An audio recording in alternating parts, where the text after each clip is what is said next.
Okay, so this kind of all started a couple months ago. We started talking about some potential projects you have coming up.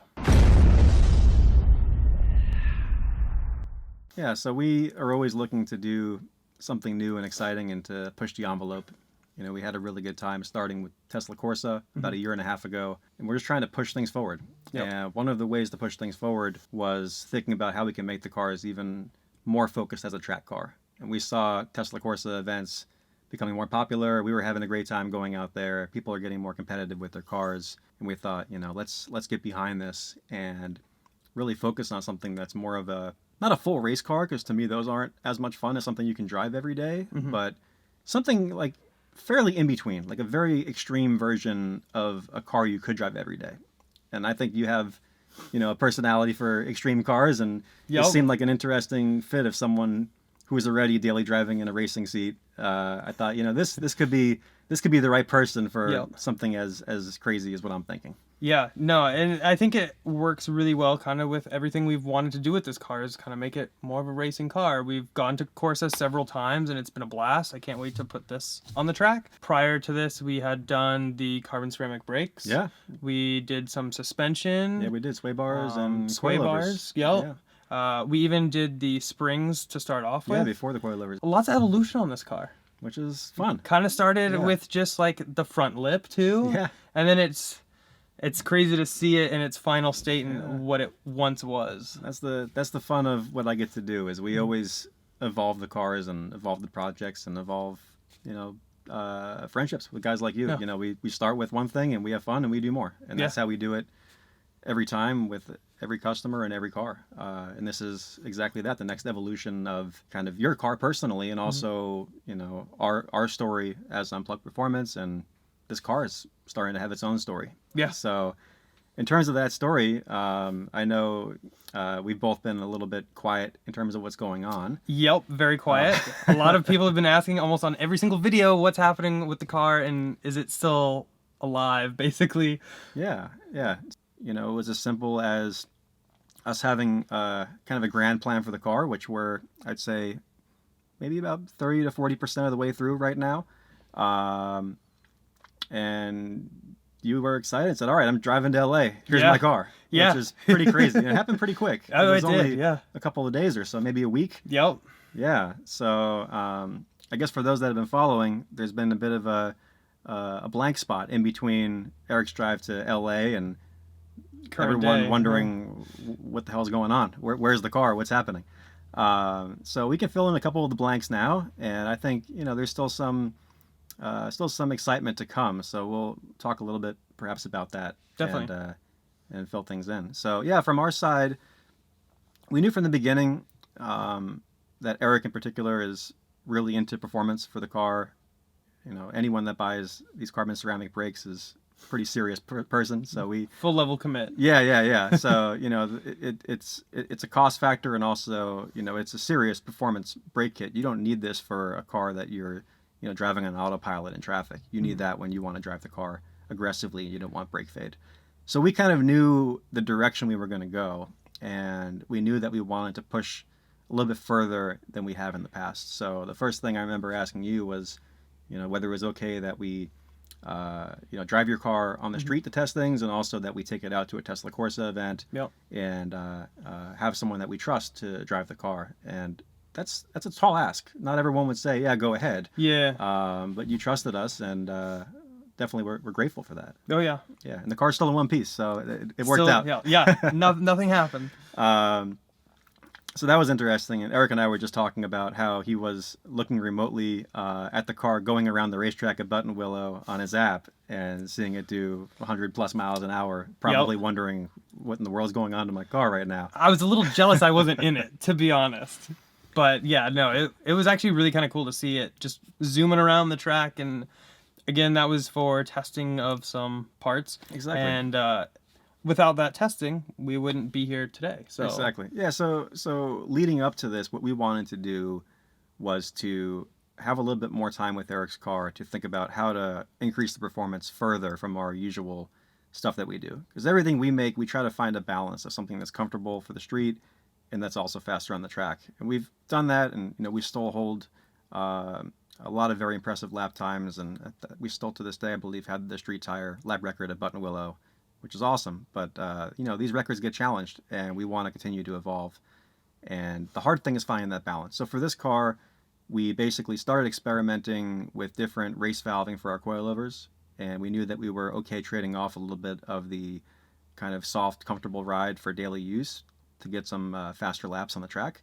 So we basically went through a couple versions of testing of that, which also involved bringing the car out to one of the Tesla Corsa events.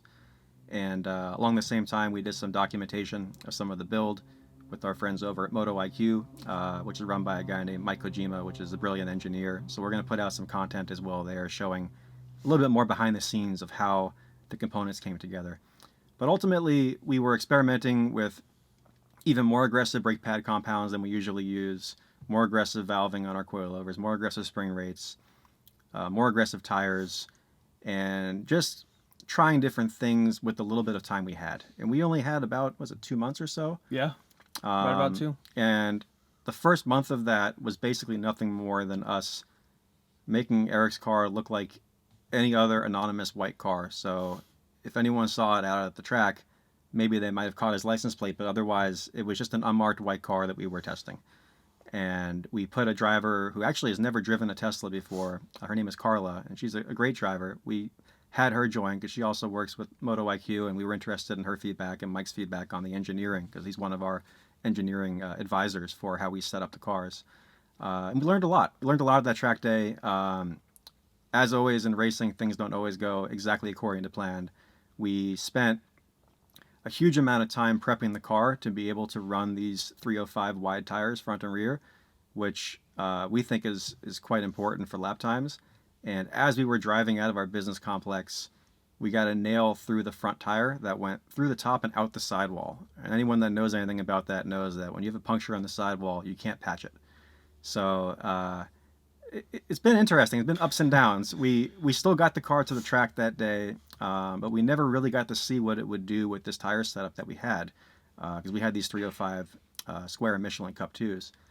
Ultimately, we had to basically steal a front pair of used tires and wheels from one of our other cars, put that on the front of this thing. We ran it. It was not really ideal, but we still broke 2 minutes. We ran a 159 out there with some pretty rough condition front tires that didn't match the rears. Anyone that knows Button Willow, 159 for Carla, she spent, I think, 4 minutes in a Tesla before that. We didn't get all the answers that we wanted, but we got enough feedback to know how to dial it in for the next challenge, and I think we're on the right track. And after that, we didn't have a whole lot of time to prepare it for this stage. So let's talk a little bit, I guess, about where we are now and maybe a little bit of where we're headed. Yeah. So today was a lot of fun, obviously, because Eric had no idea what was going on with this car besides looking on his mobile app and seeing, oh, it's here, oh, it's there. A door open here. Oh, it's doing 120 miles an hour at Button Willow. Okay, that's unusual. But aside from that, it's been a mystery. So here we are. This is basically the version 1.0 of where we're going. We call the exterior parts on this car Ascension front bumper, and so on. And we're thinking of this car as an Ascension R, or basically an Ascension racing version of the car. So we have some new stuff on here we're testing. We have talked about the larger rear spoiler, some more downforce also coming from the rear diffuser fins on the rear bumper. And we're going to do a couple more things going forward. But first, what we wanted to do was have a little bit of fun with Eric with the unveil for him, and also a little bit of fun at SEMA. And we partnered with a wheel company who have been friends with us for a long time, wheel manufacturer in Japan called Raise. And my other company, Bulletproof Automotives, worked with them for 20 years. And we're going to debut a new wheel they have at SEMA, and we'll put some extra graphics on the car for that and showcase some really cool wheels that they have, and basically put the car out there in public so that people can see it for the first time with these new wheels that'll be on there. And then after that, we have a couple more things in store afterwards. So some more secrets. Yeah, we're having fun here, and it's definitely not done. It's not done. There's a lot more for this story. It's an evolution, as we said. Yep, exactly. It's an evolution of the car and an evolution of the story. Yep. And it's a journey. We can't predict how everything will go, but we have a pretty interesting plan. And I think it'll be fun to see how it all comes together. Definitely. I think what else we have in store for this, I think you guys will really, really like. It's going to be something that I've certainly never experienced, and I don't think many have, without giving too much away. I would say it's not going to be expected. Yes, definitely, definitely. Safe to say, I think. Oh, yeah.